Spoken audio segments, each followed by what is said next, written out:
गोपालगंज पहुंचे पूर्व उप मुख्यमंत्री व नेता प्रतिपक्ष तेजस्वी यादव। उन्होंने शहर के गांधी कॉलेज के मैदान में आयोजित जन विश्वास यात्रा के दौरान आयोजित जनसभा को संबोधित किया। तेजस्वी यादव मोतिहारी और बेतिया में सभा को संबोधित करने के बाद गोपालगंज पहुंचे। रास्ते में उनके आगमन को लेकर जादवपुर के विसुनपुर में राजद नेता अरुण सिंह ने सैकड़ों कार्यकर्ताओं के साथ फूल का माला पहनाकर तेजस्वी यादव का भव्य स्वागत किया। गोपालगंज के मंच पर पहुंचते ही तेजस्वी यादव को राजद नेता विनय दुबे ने चांदी का मुकुट पहनाकर भव्य स्वागत किया। इस दौरान जनसभा को संबोधित करते हुए तेजस्वी यादव ने प्रधानमंत्री नरेंद्र मोदी को भी निशाने पर लिया और कहा कि बीजेपी वाले कहते हैं कि मोदी की गारंटी है, तो जरा गारंटी देकर ये भी बता दे कि चाचा फिर से पलटेंगे या नहीं। तेजस्वी ने जिले में बनने वाले मेडिकल कॉलेज के बारे में जिक्र करते हुए कहा कि जब मैं यहां आया था तभी यह घोषणा कर मेडिकल कॉलेज की सौगात दिया था, जो जल्द ही बनेगा।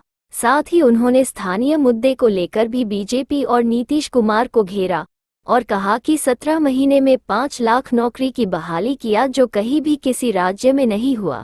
एक दिन में 2 लाख शिक्षकों को नियुक्ति पत्र बांटने का काम किया।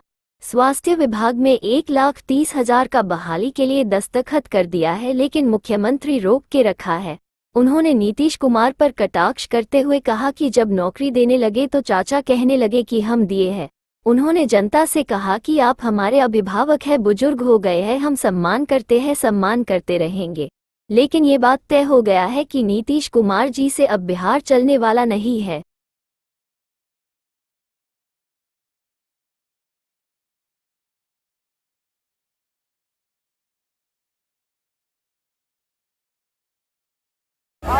तो वैसे गड़बड़ी हुआ था 2020 के चुनाव में, 10-12 को सीट गड़बड़ा दिया। उसमें से गोपालगंज जिला का भी भोड़े वाला सीट था, तो वैसे गड़बड़ा दिया। चलिए सरकार नहीं बनी, हम लोग 114, 115 हम लोग जीत करके आए बेईमानी के बाद, और 122 बहुमत के लिए चाहिए होता, किसी को सरकार बनाने के लिए चाहिए होता। जब हम बोले थे उस समय कि हम 10 लाख नौजवानों को सरकारी नौकरी देंगे, तो चाचा जी कहे थे कहां से आएगा पैसा, कहां से पैसा आएगा, अपने बाप के पास से पैसा लाके वेतन सबको बांटेगा। आप लोगों को याद है कि नहीं है? बोले थे कि नहीं बोले थे? क्या बोले थे कि असंभव है, कोई नहीं दे सकता, यही बात कहे थे वो लोग। लेकिन आपके भाई को, आपका बेटा को आने का मौका मिला 17 महीने में। जब 17 महीने में जब हम उप मुख्यमंत्री बने, और दोबारा इसलिए हम लोग सरकार बनाए क्योंकि मुख्यमंत्री जी गिड़गिड़ाने लगे कि भाजपा उनके दल को तोड़ रहा है, उनके पार्टी को तोड़ रहा है।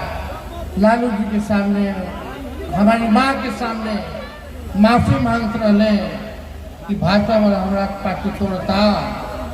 एक मौका दे दिया, पिछले बार जो हुआ उसको हमको माफ कर दीजिए। अब फिर से मिल करके हम लोग भाजपा को रोकते हैं 2024 में। हम ना चाहते रहने, लेकिन देश भर के सभी नेताओं का दबाव था, सभी विपक्ष के लोगों का दबाव था। उस दौरान बीजेपी वाला सब ऑपरेशन लोटस चालू किए हुए था।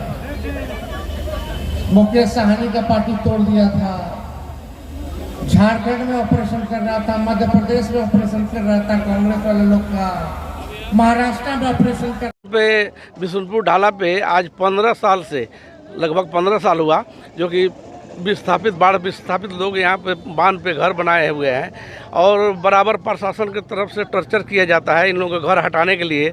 मैं मांग करूँगा कि इन लोगों को कहीं जगह ज़मीन देकर, इन लोगों को ज़मीन देकर सबको, और कहीं दूसरे जगह ज़मीन देकर बसाया जाए और बांध से हटाया जाए। इन लोग आज 15 साल से काफ़ी एकदम परेशान है, और इन लोगों को कोई ध्यान नहीं दे रहा है, कोई नेता इन लोगों के ऊपर ध्यान नहीं दे रहा है। सरकार बदलता रहता है, लेकिन इन लोग अब आज 15 साल से इन लोगों का दुख तकलीफ झेलना पड़ता है। हम लोग आज तेजस्वी जी से बताएंगे, हम बताएंगे कि हमारे यहाँ के जो लोग हैं, विस्थापित लोग हैं, उनको स्थापित करने का कहीं जगह दिलाएं। मेरा मांग रहेगा माननीय नेता प्रतिपक्ष तेजस्वी यादव जी से, मैं अपने बात को रखूँगा। एक बार आदमी ओथ लेते तो 5 साल के लिए ना, ये हर साल ओथ लेते। पहले ऐसा कहीं हुआ है? अभी 3.5 साल हो रहा है सरकार को। नवंबर 2020 में ना रिजल्ट आया था, और अभी चल रहा है 24 का, अभी फरवरी चल रहा है। तो समझिए अभी 3.5 साल और 3 बार ओथ ले चुके, टोटल 9 बार, 3 बार ओथ ले चुके। अब जब तक सरकार में स्थिरता नहीं रहेगी तब तक विकास संभव नहीं है।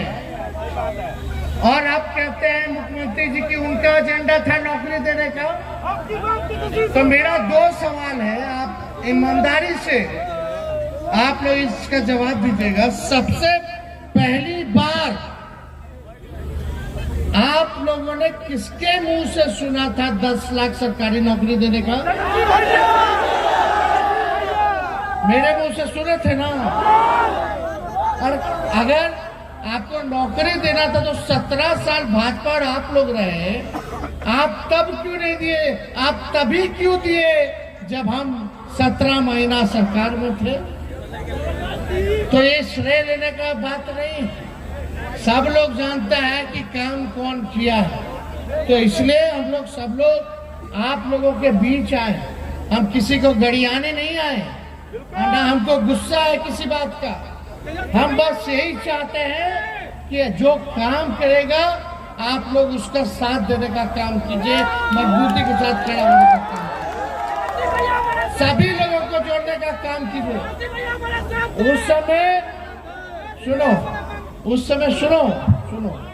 उस समय नियोजित शिक्षक वाला लोग कितना साल से आंदोलन कर रहा था, समान काम समान वेतन, कई सालों से कर रहा था कि नहीं कर रहा था? हम लोग का चुनावी एजेंडा मैनिफेस्टो उठा के देख लीजिए। हमने कहा था कि अगर हम सरकार में आएंगे तो नियोजित शिक्षकों को सरकारी राज्य का दर्जा हम लोग देने का काम करेंगे। और वो निर्णय कब हुआ? हमारे सरकार में हुआ। यानी 4.5 लाख नियोजित शिक्षकों को भी हम लोगों ने सरकारी कर्मी का दर्जा दिया। और अभी आप लोग सब लोग यहाँ हैं, आप लोगों को चिंता करने की जरूरत नहीं है, लेकिन हाथ जो है वो मजबूत कीजिए। और इसीलिए आप सब लोगों को निमंत्रण देने आए हैं 3 तारीख को, 3 मार्च के इतवार का दिन पड़ता है 3 मार्च। हम लोग पटना में रैली करने जा रहे हैं गांधी मैदान में। आदरणीय लालू जी आप सब लोगों के समक्ष रहेंगे, बात करेंगे, और आप सब लोगों को हम न्योता देते हैं। बताइए आइएगा कि नहीं आइएगा? हाथ उठा करके बताइए आइएगा कि नहीं आइएगा? आइएगा ना। एक बार पटना आइएगा, थोड़ा रगड़ा रगड़ी हो जाए। पटना आइएगा तो अपने ही लोग का पटन शुरू हो जाएगा। तो इसलिए आप सब लोगों को न्योता भी देते हैं, आइए पटना।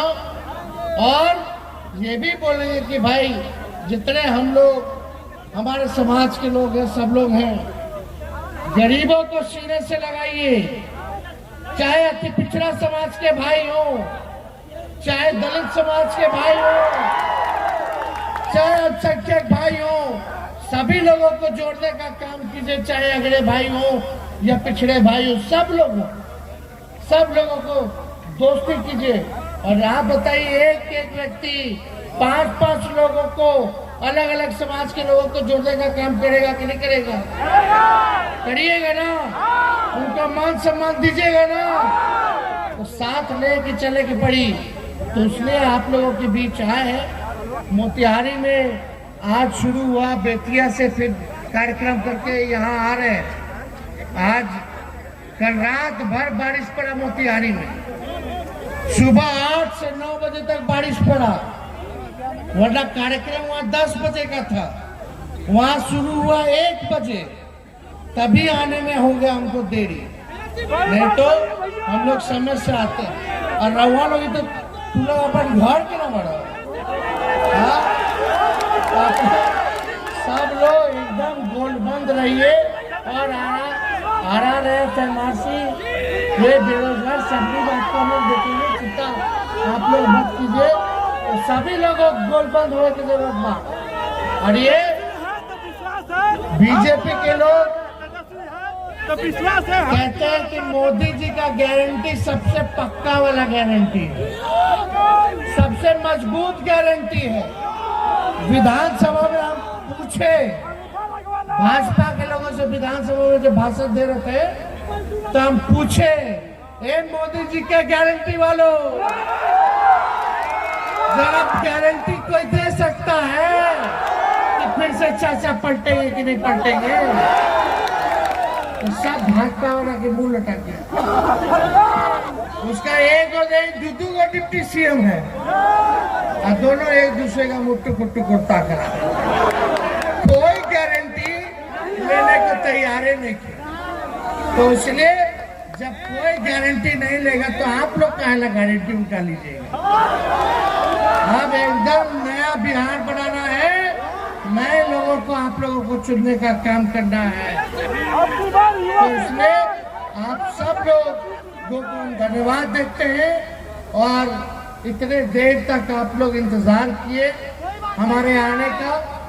आप सब लोगों के साथ हम खड़े हैं, आप लोगों की आवाज को बुलंद करते रहेंगे। यहाँ महागठबंधन के सभी साथियों को हम धन्यवाद देते हैं, नेताओं को धन्यवाद देते हैं और सभी नेताओं को यही कहेंगे कि अब सब लोग पटना के रैली के लिए जो है तैयारी जो है शुरू कर दिया जाए। इतनी चंद शब्दों के साथ अपनी बात को हम यही विराम देते हैं। जय हिंद।